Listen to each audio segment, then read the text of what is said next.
반갑습니다, 여러분. 게시탐정입니다. 예. 오늘 이제 국민의힘 전당대회와 관련해서 조금 제 짧은 생각을 한번 들려드릴까 해서 만들어 봤습니다. 본 게시탐정은 대학 졸업 이후에 곧바로 직업군인으로 복무했었습니다. 그래서 군인의 정치적 중립으로 인해서 어떤 정당을 지지하거나 당원이 되어본 적이 없었는데, 그래도 보수 우파라는 정체성이 있어서 그런지 내심 보수 정당 쪽에 마음이 있는 편이었어요. 그러다가 2018년에 이제 제가 2017년에 전역을 하고, 이듬해 2018년 9월 자유한국당 전당대회를 앞두고 이제 당대표 후보로 출마하시면서 책임 당원을 모집하고 계셨던 김진태 국회의원, 현재 강원도지사님이죠. 이분을 제 지인을 통해서 처음 만나게 됐어요.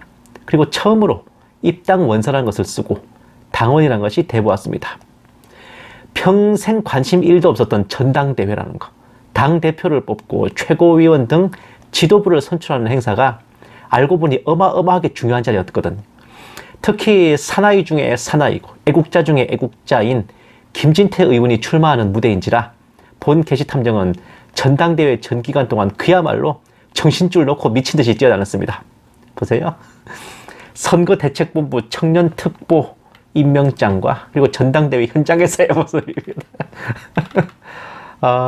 정말 제가 가장 정치에 관심이 많았던 그때였죠. 2019년 자유한국당 전당대회는 2월달에 있었죠. 제1야당의 대표이자 2020년 총선을 지휘할 사령탑을 선출하는 막대한 자리였어요. 주사파 정권과의 투쟁을 사실상 총괄하는 직분이었기에 김진태 후보 외에는 적임자가 없으리라 여겼으나 황교안의 등장으로 쓴잔을 마셔야 했고, 지지한 당원들만이 아니라 이 나라와 국민들도 함께 쓴잔을 마셔야 했습니다. 또 보시면 제가 황교안 체제 하에서는 이제 미래통합당으로 개칭될 때까지 당 중앙청년위원을 맡았고, 이후에는 책임당원으로만 있다가 대선 경선에서 그 홍준표 후보가 떨어지고 윤석열 후보가 선출된 날 제가 탈당했어요. 그런데 행정관리가 꼬였는지 윤석열 선거대책본부 특보 임명장이 날아왔네요. 자, 또 보세요. 제가 비록 탈당은 했지만 김진태 지사님과의 인연은 또 계속 이어졌죠. 그분하고는 의리가 있으니까. 대선 후에 지방선거에서는 또다시 이제 도지사 선거대책본부 특보 임명장을 받기도 했습니다.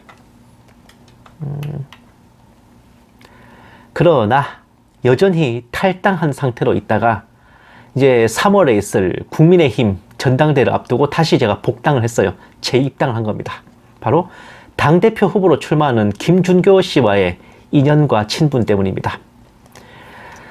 문재인 탄핵을 외치면서 정말 패기를 뿜어냈던 김준교 씨는 정치 경력으로는 전임 당대표인 이준석보다도 약간 선배인데, 학교로도 그렇고 좀 때를 만나지 못한 아쉬운 인재예요. 근본 전당대회에 출마한 후보 중에서도 가장 정상적인 마인드를 가진 유일한 인물이라고 저는 생각합니다.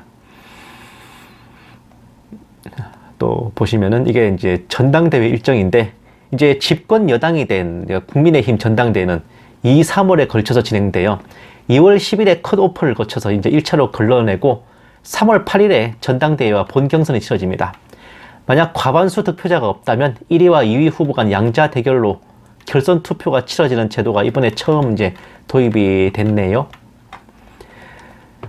흔히 당대표 선거라고 표현하지만 명칭은 전당대회입니다. 해당 정당의 1년 일과 중에 대선, 총선, 지선, 지방선거 제외하고는 가장 큰 행사예요. 그리고 이게 순전히 당원들만의 자리이기 때문에 당원들의 축제라고도 말합니다. 실제로 이제 뭐 토론회나 전당대회 현장에 가보시면 되게 분위기는 재밌어요. 여기에서 이제 당대표 최고위원이 선출되고 2년 임기 동안 당을 이끌게 되고, 근데 임기 다 채운 당대표는 별로 못 본 것 같아요.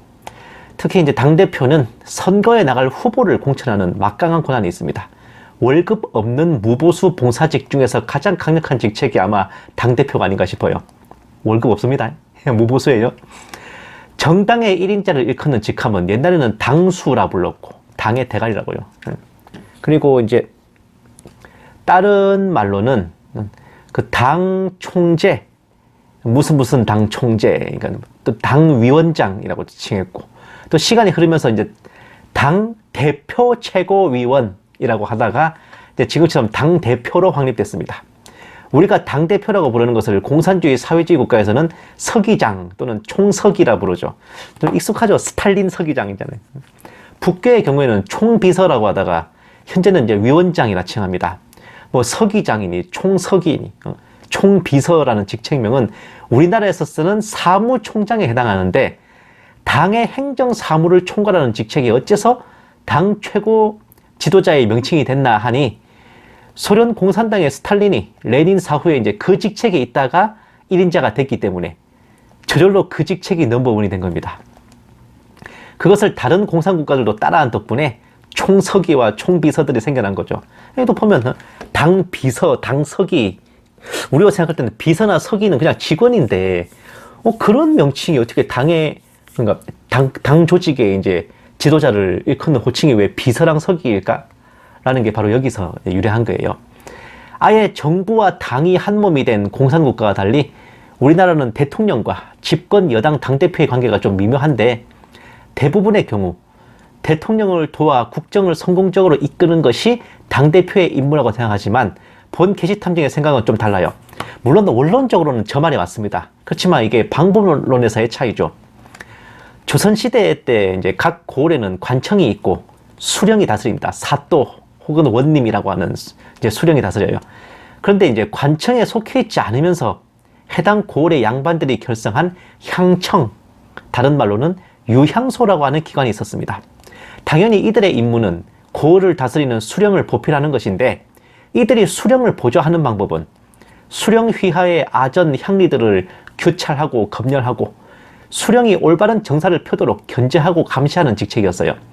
아예 유향소에서는 좌수와 별감이라고 하는 대표자를 관청에 파견해가지고 이제 수령을 직접 보조하도록 기능했고 관청과 유향소가 견제와 균형을 이룰 때 해당 사또는 명관이 될 수 있었습니다.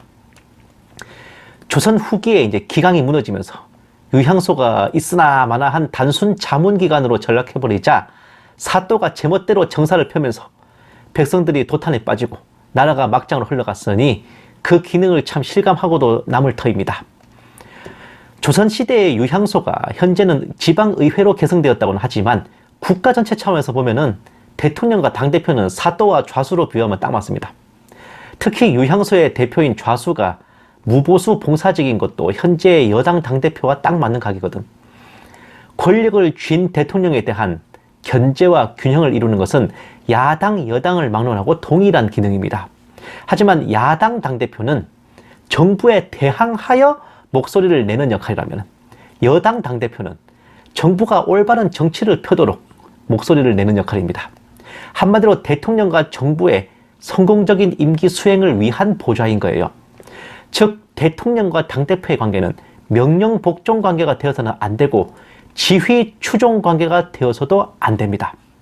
대통령이 당대표의 바지 사장이 되면은 당대표가 일종의 비선 실세가 돼가지고 국정농단을 하겠죠. 그리고 당대표가 대통령의 앞잡이 괴뢰가 되는 일도 벌어지면 어떻게 됩니까? 그런 일도 절대 있어서는 안 돼요. 그럴 경우 그 정권은 필시 흑화되거나 타락하고 일단 독재가 된단 말입니다. 나라가 망조가 들고 위태로워질 확률이 높아지거든요. 본 게시탐정이 생각하는 가장 멋진 당대표의 모델은 의외로 중공에 있었어요. 중공. 원래 중국 공산당의 당대표는 중국 공산당 중앙주석, 줄여서 당주석입니다. 이게 모택동 이후에는 이제 절대 권력자가 없었기 때문에 그냥 유명무실해져가지고 곧 폐지돼요. 그리고 이제 당주석이 폐지되고 현재의 당 총서기 직책으로 개편된 겁니다. 중국의 지도자라고 일컫는 존재는 3대 직책인데 정부 수반인 중화인민공화국 국가주석, 당대표인 중국 공산당 총서기, 그리고 이 둘보다 이제 의전상 서열은 낮지만 사실상 최고 실권자인 누구? 중국 공산당 중앙군사위원회 주석입니다. 이 직책을 가진 사람은 국가 주석이 누구고 당 총서기가 누구든 상관없어요. 마음대로 그냥 쥐고 흔들 수 있습니다. 그래서 통상 국가 주석이 중앙군사위 주석을 겸임하는 거예요. 시진핑의 전임인 장쩌민 때부터 이제 총서기까지 겸임해가지고 1인 지도자가 국가주석, 당총서기, 중앙군사위원회 주석 이 3대 직책을 다 쥐게 된 형국이 된 거거든. 그런데 한 사람에게 이렇게 모든 권력이 다 집중된 것에는 이유가 있었습니다. 바로 중국 공산당의 이제 당 주석직 폐지 이후 초대 총서기인 후야오방과 2대 총서기인 자오쯔양이 기존의 공산당 독재에 대항해서 민주화를 꿈꾸던 인물들이었던 거예요. 보시면 후야오방, 중국 공산당 중앙위원회 총서기, 자오쯔양, 중국 공산당 총서기. 그런데 이때가 중앙군사위원회 주석이었던 등소평, 덩샤오핑의 서슬이 펄을 떼었습니다. 말이 공산당 1인자이지 총석이라 해도 바지사장입니다. 그리고 후야오방이 이제 그렇게 등소평한테 대항하다가 축출된 뒤에 그 후임자로 들어앉힌 자오쯔양의 경우에는 등소평의 총애를 받아서 후계자로 내정될 정도의 측근이었거든요. 그러나 등소평의 독재와 공산체제의 모순, 특히 천안문 사태에서의 학살 앞에서 후야오방과 자오쯔양 이 두 명의 공산당 총서기는 등소평의 독재의 반기를 들었고 스스로 고난의 길로 향했어요. 후야오방과 자오쯔양은 중국 최후의 양심이라 칭해지며 좌절된 중국 민주화의 상징으로 현재까지 많은 중국인들의 심금을 울리는 인물들입니다. 나라와 인민을 위해 최고 지도자, 최고 존엄에 대한 견제와 균형을 시도했던 두 사람은 본 게시탐정에게 이상적인 집권당 당대표의 롤모델을 좀 보여줬어요. 중국 공산당은 두 번 다시 후야오방과 자오쯔양 같은 인물이 나오지 못하도록 아예 총서기직을 국가주석이 겸하게 만들었고 결국 1인 독재로 치닫게 된 겁니다. 집권 여당이 진정으로 정부와 대통령을 위하는 것은 무조건 딸랑이를 자처하고 딸랑딸랑딸랑 저는 주인님의 종입니다요. 이게 아니고요.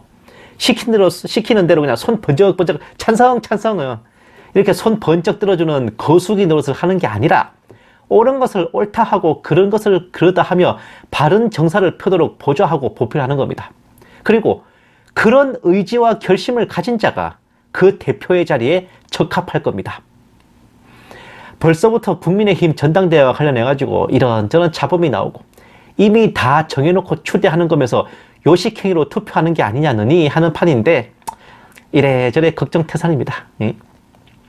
아무리 생각해도 2019년 2월 그 자유한국당 전당대회에서 김진태 후보가 패한 것이 이 암울한 미래의 시작점이 아니었나 싶을 뿐입니다. 감사합니다. 게시탐정이었습니다.